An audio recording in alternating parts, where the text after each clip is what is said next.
What are you without history? Ain't that mega? How things start out is always amazing to witness, especially when it all comes together.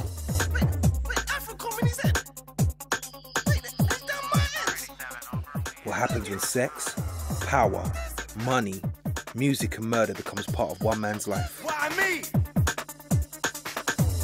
What did I do to deserve this? Why? The success, the hustle, the greed and envy is what comes with the territory. Witness the most informative interview Dwayne Vincent, aka Megaman, has ever had documented. This is his life and how he hustled and fought his way to the top of the music industry. This is his struggle against all odds.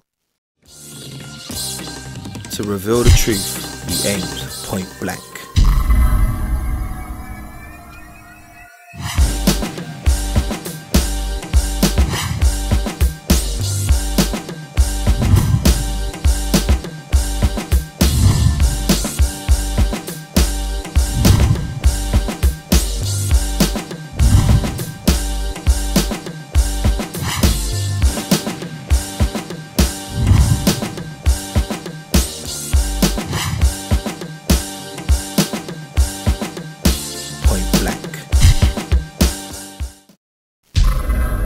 South London's iconic figure, Megaman.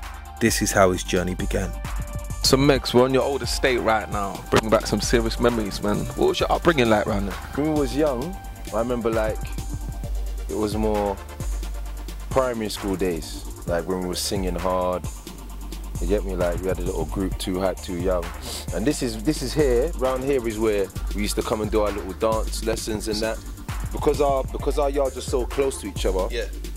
Shabs and Seth and us would just be talking through each other's windows at night. Okay, so it's literally the back of the phone. Yeah, just the back of the phone. But yeah, this is right here is where it all began. Megaman was born Dwayne Vincent in the year of 1979. We find out how his infamous name came to be and what it represents. I was sitting down in class in secondary school. I named myself something stupid like Ragga 10 or something. Like, cause we used to love Bashman. Yeah. You know, so I named myself Ragga 10. And that happened, yeah. Like, you're sitting in class one time, I said I need a better name than that, and my boy Reggie come up with it, said, yo, Megaman. And man, obviously Megaman was one of the latest computer games out those times, you know. Yeah, so obviously I just adopted the name. I just adopted the name and that, and from there on it's just stuck with me, man. Due to life struggles, Megaman's mum fell victim to the judicial system. Megaman explains the impact it had on him and how he learned love and discipline whilst being raised by his beloved grandmother. What was the reason you were raised with your grandmother? I mean, I heard you talk about your grand in high esteem. Maybe because my dad was, you know, when you're young, my mum's young, my mum was still living with her parents at that time. So I was raised with my grandparents. I never had, like, my mum and my dad was always around, but my mum weren't always around. You understand what I'm saying? My mum was growing up with that real street road mentality. So like, my mum actually went to prison a few times. I think she went to prison twice in her life, you know. So how did it affect you though? No, it affected me bad because I remember like crying certain times at nights when I was young, like, raw, my mum, like, where is she? She's not here for me, boom, boom, boom. And you get me? It kind of affected the way I grew, but I grew with some crazy discipline. I grew with like respect for my elders and had manners for everyone. If you was at the age of 20, you was a grown man. You know, we learned the real Jamaican fundamentals. Even from his primary school days at Falconbrook, Mega knew he wanted to be involved in either music or sports, and he aimed to be the best he could be in those areas. So what was you saying about this estate here?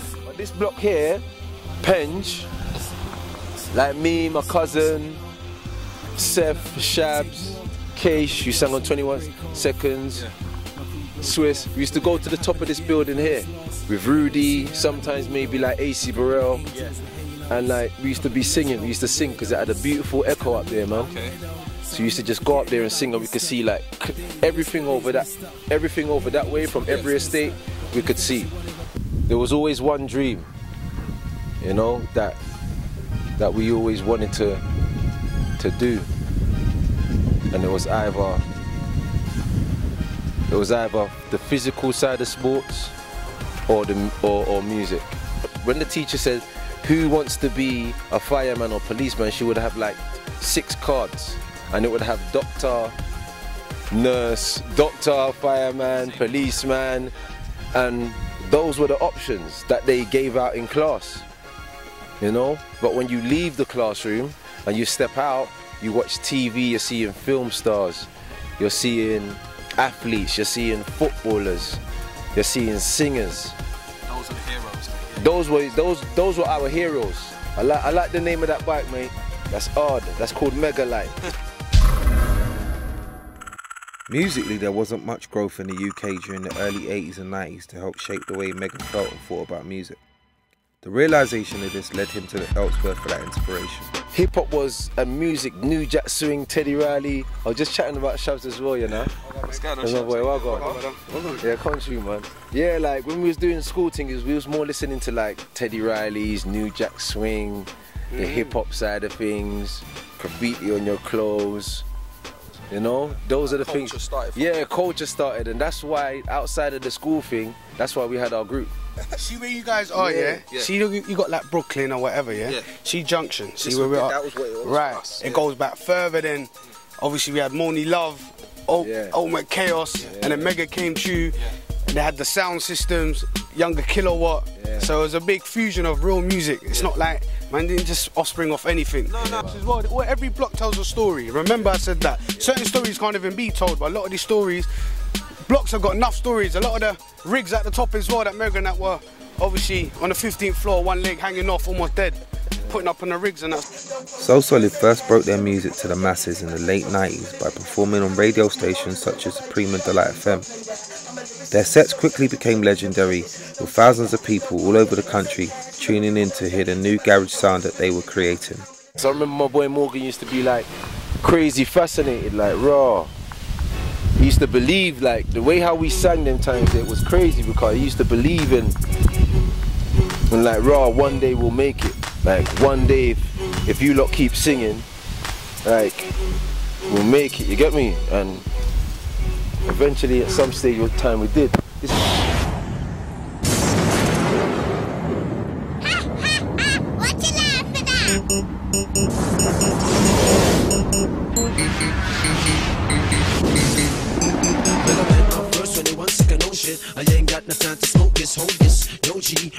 At the tender age of 19, Mega displayed his business side and set up the Soul Solid companies. Just a year later, Soul Solid hit the mainstream and then made a huge impact that let everybody know that they were here to shut it down.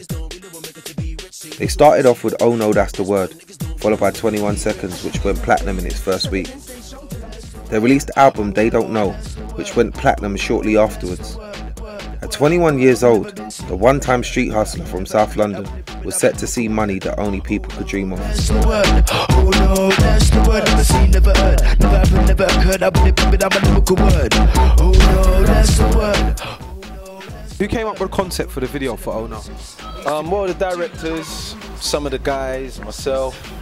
You know, we never just left anything for the directors to do by themselves. You know, if they went into post-production and came up with the first edit that we didn't like at the time, we would kind of like politely say, alright, cool, scrap that, but we need to get these shots out. Make some noise to the Soul Solid crew! Yo, Soul Solid family is in the house. Pick up the full Soul Solid crew and the Ravers.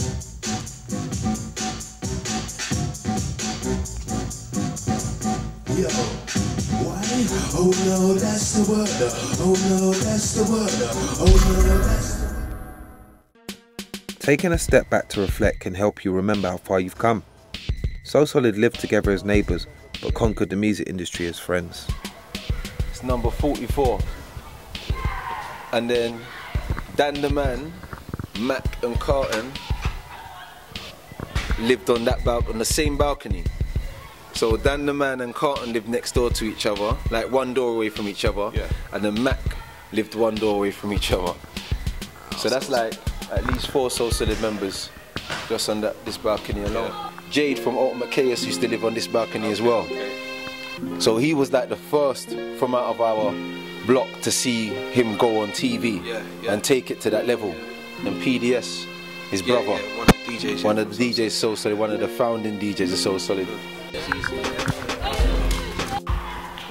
Every estate had a house that everybody could go to. Put it that way.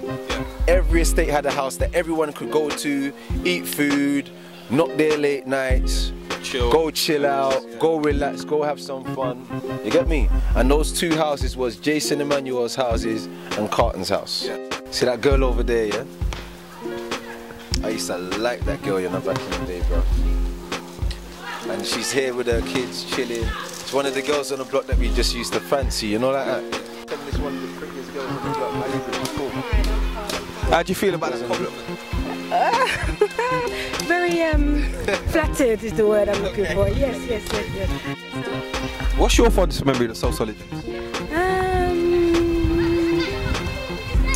Just the fact that they put this area on the map, I think, is the main thing, which is a very important thing, and it still stands, and we're very proud.